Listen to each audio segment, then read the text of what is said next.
Seguimos en los temas del día, ganancias y otras cuestiones más, y la gran pregunta si el proyecto que ya tiene media sanción en diputados y va a comenzar a ser debatido en el Senado, afecta tanto a las provincias.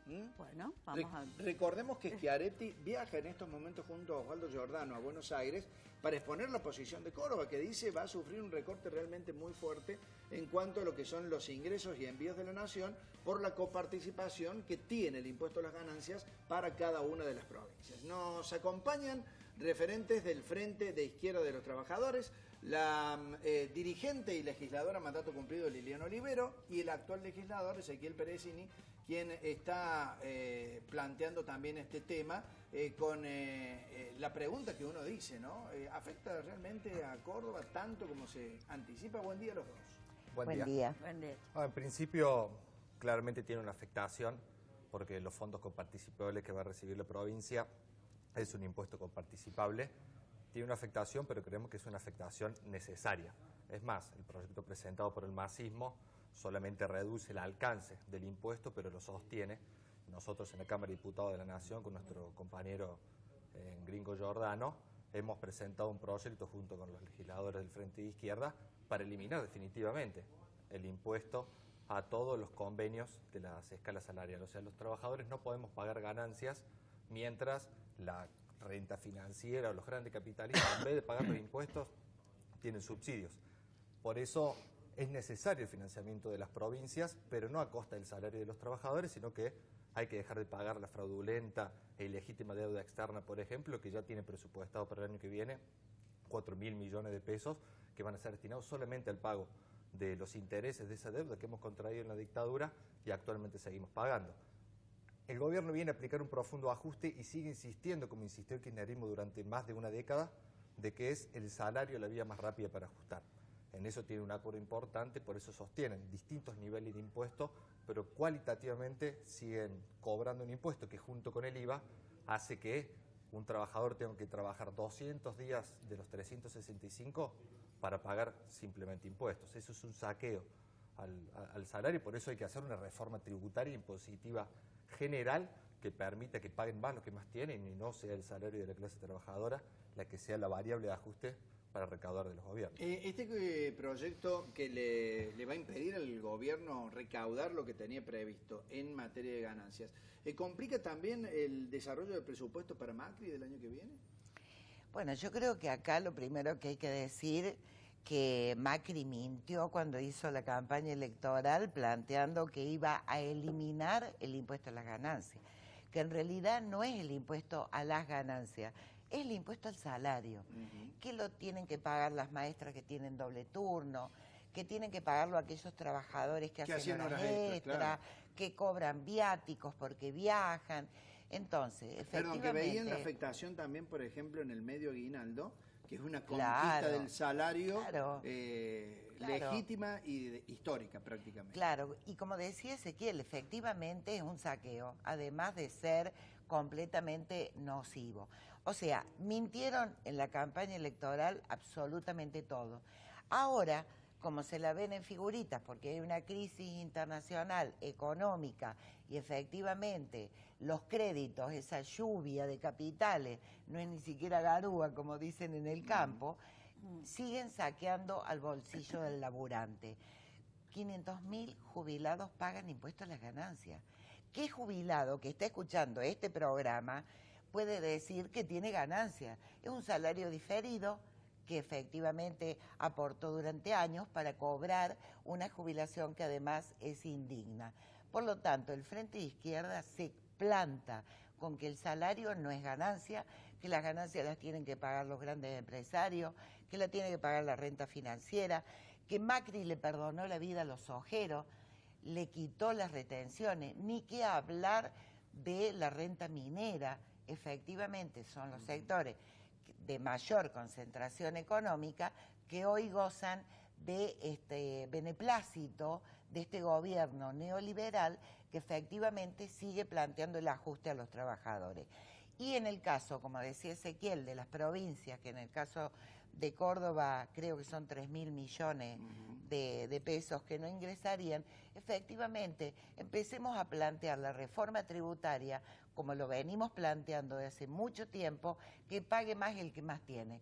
Grandes extensiones de tierra, grandes extensiones supermercadistas, tratar de buscar una reforma tributaria para que de verdad pueda después darle el equilibrio a las provincias, pero que dejen de saquear el bolsillo de los laburantes y de los jubilados, que no puede ser que 2 millones de trabajadores y jubilados estemos bancando a los ricos en cada una de las provincias. Claro. ¿Y por qué, inclusive cuando en el caso del gobierno anterior que tuvo mayoría en el Congreso, no se logra nunca hacer una reforma impositiva integral?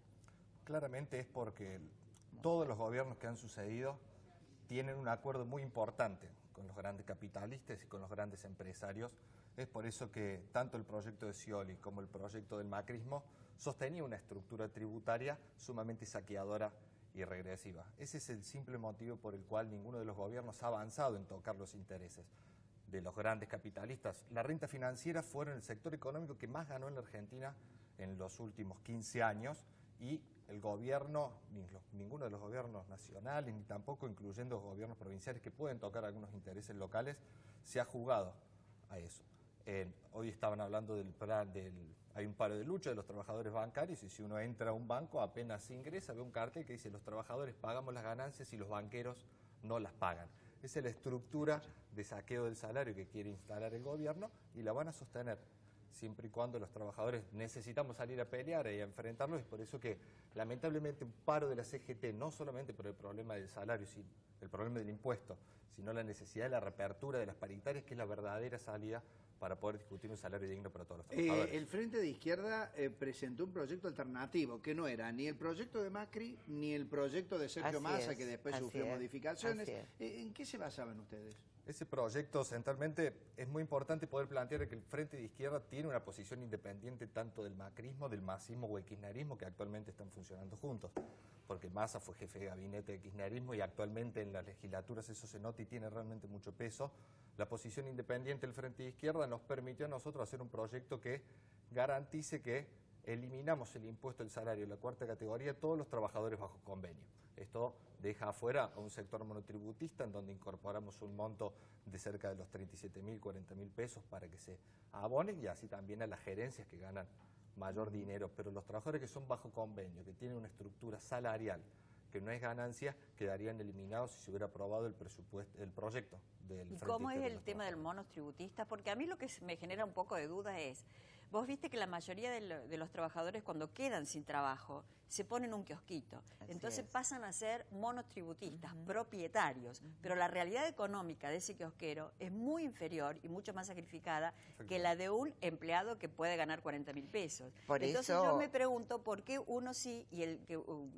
no sé, a mí me parece que como ciudadanos responsables, de alguna forma todo el mundo tendría que contribuir con algo. Es que todos los trabajadores contribuimos a través del IVA y justamente los que sufren la Bueno, mayor el IVA me aplicación parece absolutamente regresivo. Bueno, el IVA claramente, todos los trabajadores somos los que pagamos y todos los alicuotas, ingresos brutos y otros impuestos terminan yendo al producto final. ¿Cómo sería el tema del monotributista? 4 salarios familiares a partir de ese monto pagarían ganancia. Estamos hablando aproximadamente 50.000 pesos de lo que planteaba el proyecto. Pero sí con una propuesta alternativa, María Teresa. Si nosotros seguimos dejando que los grandes industriales, los que tienen ganancia, no tributen, ahí estamos al horno, como dicen los chicos. Sí. Porque efectivamente no tenemos los recursos para bancar la educación, la salud, todos los problemas que tenemos hoy en los hospitales tienen que ver justamente con el problema de ingresos. Ahora, ¿de dónde salen? Del bolsillo nuestro, de los trabajadores. Sí, entendido. Por eso, hoy el 55%, si no me equivoco, de los ingresos van al fisco. Estamos bancando los trabajadores, todo lo que tiene que ver con la operatividad del Estado, cuando hay otro modo de poder solucionar el problema económico y financiero, que tampoco es pedir crédito, porque la abultada deuda externa que vamos a tener que pagar el año que viene, efectivamente, va a ser también pagada con el esfuerzo nuestro, de los trabajadores y de los desocupados, que también tienen que pagar tributos, que va en la luz, que va en las distintas facturaciones, porque ahí también va el impuesto. Uno ve la factura de luz, de teléfono, de gas, impuestos, impuestos. Bien. Bueno, esta es la postura del Frente de Izquierda de los Trabajadores. Para el final, queremos hacer una consulta porque ustedes están haciendo una convocatoria para esta tarde a la legislatura unicameral por el tratamiento en audiencia pública de un tema que tiene bastante discusión, como es la cuestión de la conservación del bosque nativo y, por otro lado, el reclamo de productores ganaderos que quieren trabajar en el norte cordobés. Sí, mientras el miércoles pasado, mientras estábamos discutiendo el presupuesto provincial que presentó Unión por Córdoba, que claramente lleva un ajuste y recortes en algunos sectores, incluyendo, por ejemplo, en la Secretaría de Ambiente, y los fondos destinados al ordenamiento territorial del bosque nativo se veían claramente reducidos para el presupuesto 2017, al no poder entender mucho el motivo de estos recortes, porque ninguno de los ministros lo explicó, trabajadores legislativos entregaron una copia del nuevo proyecto de ley que estarían con intenciones de aprobar antes de fin de año. Eso ha puesto en alerta a todas las organizaciones ambientales, sociales y políticas, y nosotros del Frente de Izquierda, junto con otros legisladores que nos oponemos al presente proyecto, estamos convocando hoy a las 17 horas a una reunión que le daremos el formato de audiencia pública para que se puedan expresar todas las organizaciones que participen, para ir desculando cuál es el proyecto que tiene el proyecto del gobierno, que claramente va a reducir las zonas protegidas, a permitir actividad económica en las zonas rojas que actualmente está prohibida, como por ejemplo la minería o algunas actividades agroeconómicas en zonas que están protegidas actualmente. Quieren reducir la zona roja para ampliar la zona amarilla y sobre este tipo de actividad garantizar la ganancia de algunos sectores empresariales. Y eso está prohibido por la ley nacional, la 26331, que plantea que ninguna zona de máxima conservación puede pasar a otra de menor conservación, cuando hoy tenemos el bosque nativo realmente destruido en la provincia de Córdoba, y con un agravante que dice Ezequiel: va a estar permitida la minería sin la explicación del tipo de explotación minera. Este ejemplo está hoy en el caso de San José de la Quintana, que tiene la utilización de los asbestos, que efectivamente traerían gravísimos problemas a la población. Entonces ya no es un problema de ambiente, estamos hablando de un problema de salud, que tiene que ver con la contaminación, con la falta de agua, con los daños ambientales, inundaciones, incendios que todavía no han sido reparados, y todos los tenemos en la memoria de hace 2 años, cuando quedó prácticamente 1 o 2 pueblos debajo del agua. Esto es un atropello del gobierno que no piensa penalizar este delito que tiene que ver con el daño ambiental. Siguen los ojeros, sigue la cuestión agraria avanzando sobre nuestro territorio. Bien, Ezequiel Perecini, Liliana Olivero, los dos, muchísimas gracias por compartir estos minutos con nosotros. Vamos a la pausa. Antes, Sergio Antoniazzi nos cuenta cómo está la ciudad de Córdoba a esta hora en materia de servicios.